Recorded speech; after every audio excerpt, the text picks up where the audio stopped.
Terima kasih telah mengklik video ini. Di episode sebelumnya, kita sudah membahas kisah tentang tokoh Alkitab, yaitu seorang perempuan yang luar biasa.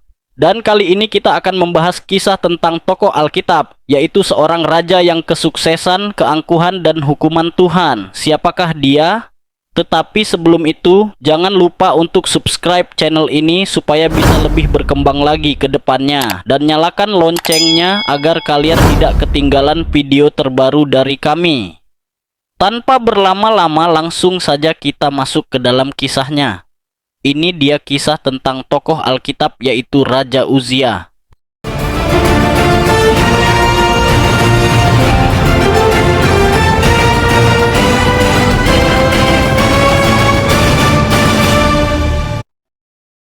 Halo semuanya, selamat datang di channel Kisah Nyata. Hari ini kita akan membahas sebuah kisah dari Perjanjian Lama tentang seorang raja yang sangat diberkati Tuhan, tetapi akhirnya jatuh karena keangkuhan. Inilah kisah Raja Uzia, Raja Yehuda yang memerintah selama 52 tahun. 1. Awal pemerintahan Uzia.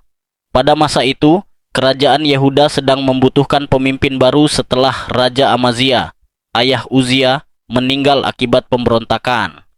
Di usia yang masih sangat muda, yaitu 16 tahun, Uzia terpilih menjadi raja.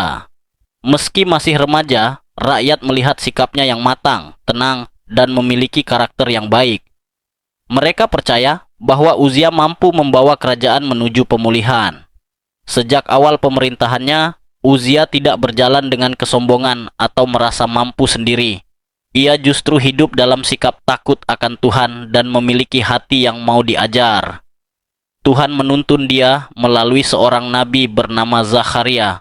Dengan bimbingan nabi ini, Uzia belajar bagaimana memimpin dengan hikmat, bagaimana mengambil keputusan dengan pertimbangan rohani, dan bagaimana menempatkan Tuhan sebagai pusat pemerintahannya.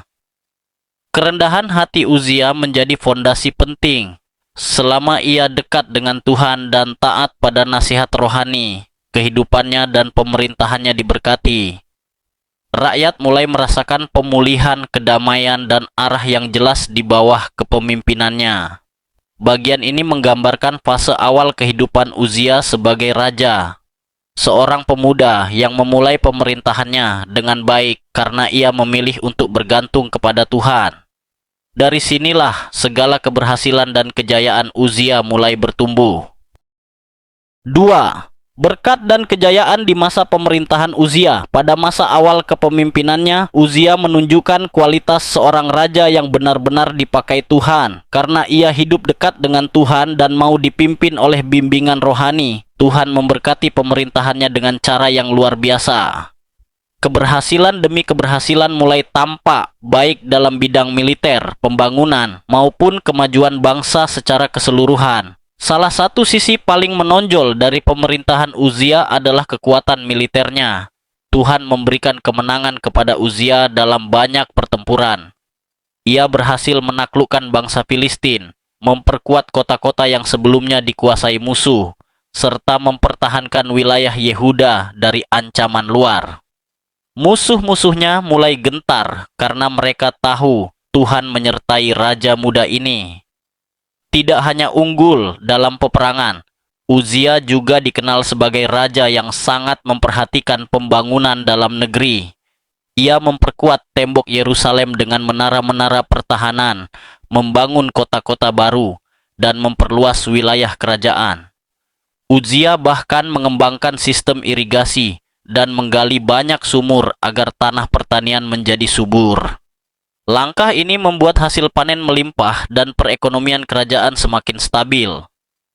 Menariknya, pemerintahan Uzia juga ditandai oleh perkembangan teknologi militer yang maju pada zamannya. Ia menciptakan alat-alat perang yang inovatif, seperti mesin yang mampu melempar batu besar dan panah dari atas benteng. Teknologi ini membuat Yehuda menjadi salah satu kerajaan yang disegani di kawasan itu. Nama Uzia mulai dikenal hingga ke negeri-negeri jauh sebagai raja kuat yang dipenuhi hikmat dan kecerdasan. Semua kejayaan ini bukan hanya mencerminkan kemampuan Uzia sebagai pemimpin, tetapi lebih dari itu mencerminkan bagaimana Tuhan memberkati raja yang hidup benar di hadapannya. Selama Uzia tetap mengandalkan Tuhan dan menjaga kerendahan hati, penyertaan Tuhan terus nyata dalam setiap aspek pemerintahannya. Yehuda mengalami masa kejayaan yang tidak pernah terjadi selama bertahun-tahun sebelumnya. Bagian ini menggambarkan betapa luar biasanya penyertaan Tuhan ketika seorang pemimpin memilih untuk hidup benar. Uzia menjadi contoh raja yang diberkati, dihormati, dan disegani karena ia memulai pemerintahannya dengan hati yang benar. Kejayaan ini menjadi puncak masa keemasan Uzia sebelum kisahnya kemudian berbalik ketika kesombongan mulai masuk ke dalam hatinya. 3. Titik balik ketika keberhasilan melahirkan keangkuhan. Pada masa kejayaannya, Uzia menjadi raja yang sangat kuat dan dihormati. Kemenangannya di medan perang, kemajuan pembangunan, dan kemakmuran Yehuda membuat namanya dikenal sampai jauh ke negeri-negeri lain. Namun seiring bertambahnya keberhasilan itu, sesuatu yang tidak terlihat mulai tumbuh dalam hatinya kesombongan. Pada awalnya Uzia dikenal sebagai raja yang rendah hati dan bergantung kepada Tuhan. Tetapi ketika kekuatannya semakin besar dan seluruh kerajaan berada dalam kondisi makmur, ia mulai merasa mampu berdiri sendiri. Ia tidak lagi mencari Tuhan seperti dulu dan tidak lagi sepeka dulu terhadap nasihat rohani.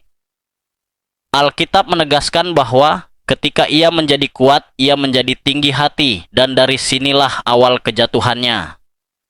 Kesombongan membuat Uzia merasa dirinya memiliki hak untuk melakukan apapun yang ia inginkan, bahkan melewati batas-batas yang telah ditetapkan Tuhan. Ia mulai bertindak seolah-olah kekuasaan seorang raja memberi dia wewenang atas segalanya. Cara berpikir inilah yang kemudian mendorong dia melakukan tindakan yang fatal. Bagian ini menunjukkan bahwa ujian terbesar dalam hidup bukan hanya penderitaan, tetapi juga keberhasilan.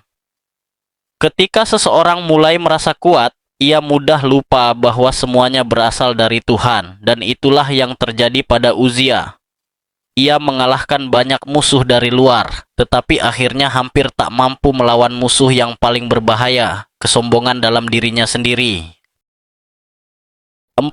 Dosa di bait suci. Kesombongan yang tumbuh dalam hati Uzia akhirnya terlihat dalam satu tindakan yang sangat fatal. Ia masuk ke bait suci dengan membawa pedupaan dan ingin membakar ukupan di mezbah. Padahal, menurut hukum Tuhan, tugas membakar ukupan hanya boleh dilakukan oleh para imam keturunan Harun, bukan oleh seorang raja. Ketika para imam melihat hal itu, mereka segera menghampiri Uzia dan menegurnya dengan tegas. Mereka mengatakan bahwa tindakan itu bukan bagiannya, dan Uzia harus keluar dari tempat kudus. Namun Uzia menjadi marah. Ia tidak mau mendengar nasihat mereka karena merasa dirinya berhak melakukan apapun. Di saat Uzia sedang marah dan memaksa melakukan yang bukan tugasnya, tiba-tiba penyakit kusta muncul di dahinya. Para imam kaget dan langsung mengusirnya keluar dari bait suci, tetapi sebenarnya Tuhan sudah menghukumnya lebih dulu melalui penyakit itu. Kusta itu menandai bahwa Uzia telah melanggar batas kekudusan Tuhan. Bagian ini menunjukkan bahwa kesombongan bisa membuat seseorang melampaui batas, dan ketika seseorang meremehkan aturan Tuhan, akibatnya tidak bisa dihindari. 5. Hukuman Tuhan dan akhir kepemimpinan Uzia. Setelah penyakit kusta muncul di dahinya, hidup Uzia berubah total. Sejak saat itu, ia menjadi najis menurut hukum Tuhan dan tidak boleh lagi masuk ke bait Allah. Bahkan sebagai raja sekalipun, ia tidak bisa tinggal di istana seperti sebelumnya. Ia harus hidup terpisah di sebuah rumah khusus karena penyakit kusta membuatnya tidak boleh berinteraksi bebas dengan rakyat. Karena kondisinya itu, Uzia tidak bisa menjalankan tugas-tugas kenegaraan seperti dulu. Putranya, Yotam, akhirnya mengambil alih urusan pemerintahan dan memimpin rakyat menggantikan ayahnya, Meskipun Uzia masih hidup, Uzia tetap diakui sebagai raja, tetapi hidupnya tidak lagi memiliki kemuliaan seperti sebelumnya. Uzia akhirnya meninggal dengan status sebagai penderita kusta. Ia tetap dimakamkan di dekat makam raja-raja, tetapi ada catatan yang selalu diingat sepanjang sejarah, bahwa ia terkena kusta karena melanggar perintah Tuhan. Kejatuhan tragis ini menjadi akhir perjalanan seorang raja yang dulunya sangat diberkati. Bagian ini mengingatkan bahwa tidak ada manusia setinggi apapun yang bisa mengabaikan ketetapan Tuhan. Keberhasilan yang besar tidak menjamin akhir yang indah jika kesombongan mengambil alih hati. Uzia memulai dengan baik, tetapi kesombongan merusak semuanya. Pelajaran rohani dari kisah Uzia. Kisah ini bukan sekadar catatan sejarah, tetapi peringatan bagi kita semua. 1. Keberhasilan bisa menjadi jebakan. 2. Kesombongan merusak diri sendiri. 3. Ketaatan lebih penting daripada jabatan. 4. Jangan pernah merasa kuat hingga mengabaikan Tuhan. Itulah kisah Raja Uzia, seorang raja yang diberkati Tuhan, namun jatuh karena kesombongannya. Semoga kisah ini mengingatkan kita untuk selalu tetap rendah hati dan setia kepada Tuhan dalam segala keadaan. Jika kalian suka konten seperti ini, jangan lupa like, share, dan subscribe agar tidak ketinggalan kisah Alkitab berikutnya. Sampai jumpa dan Tuhan memberkati.